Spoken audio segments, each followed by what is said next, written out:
அனைவருக்கும் வணக்கம். கன்னிராசினியர்களுக்கு ஏற்பட போகும் சிவராஜ யோகம். இந்த சிவராஜ யோகத்தின் காரணமாக கன்னிராசினியர்களுக்கு மேலும் என்ன மாதிரியான பலன்கள் எல்லாம் ஏற்பட இருக்கு என்பது குறித்தான முழுமையான பதிவு தான் இந்த வீடியோல நம்ம விரிவா பார்க்க போகிறோம். அந்த வகையில கன்னிராசினியர்கள் பொறுத்த வரைக்கும் உங்களுடைய ராசிக்கு ஆத்மநாதன் என்பதற்குரிய ஒளி பொருந்திய ஒரு கிரகம் சூரியன் மட்டுமே. நவகிரகங்கள்ல ஒவ்வொன்றும் ஒளியை பிரதிபலிக்கின்றன. ஆனால் ஒளியை உற்பத்தி செய்து உலகின் இயக்கத்தையும் உயிர்களின் இயக்கத்தையும் மற்ற நவகிரகங்களின் இயக்கத்தையும் செயல்களையும் செய்விக்கக்கூடிய ஆற்றலை சூரியனிலிருந்து மட்டுமே பெறப்படுகிறது என்பதே மெய். அப்படிப்பட்ட சூரியனை அடிப்படையாக கொண்டு அனைத்தையும் வழங்கக்கூடியதே சிறந்த அமைப்பாகும்.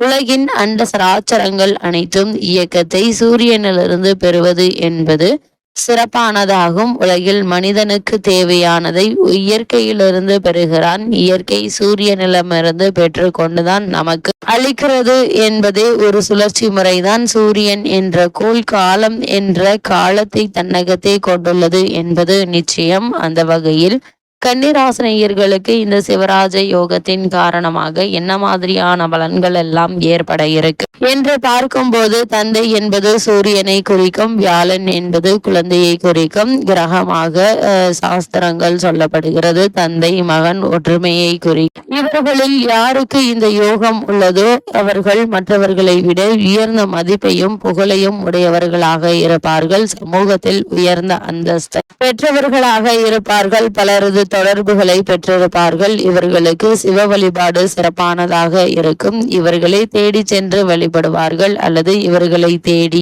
சிவனடியார்கள் வருவார்கள். நிர்வாகத்தினரிலும் சிறப்புற்று விளங்குவார்கள். நிர்வாகத்திறன் இவர்களுக்கு இயற்கையாகவே இருக்கும். அரசியல்வாதிகளும் மற்றவர்களுக்கு சிறந்த ஆலோசகர்களாக இருப்பார்கள். இவர்களின் சிந்தனைகள் அரசியல்வாதிகளுக்கு சிறந்த உதவியாக இருக்கும். ஆன்மீகத்தில் அதிக நாட்டம் இருக்கும். திருமணம் தாமதமாக நடக்கும். வீட்டில் சிவன் வழிபாடு செய்யும் பாக்கியத்தை இவர் பெற்றிருப்பார் என கூறப்படுகிறது.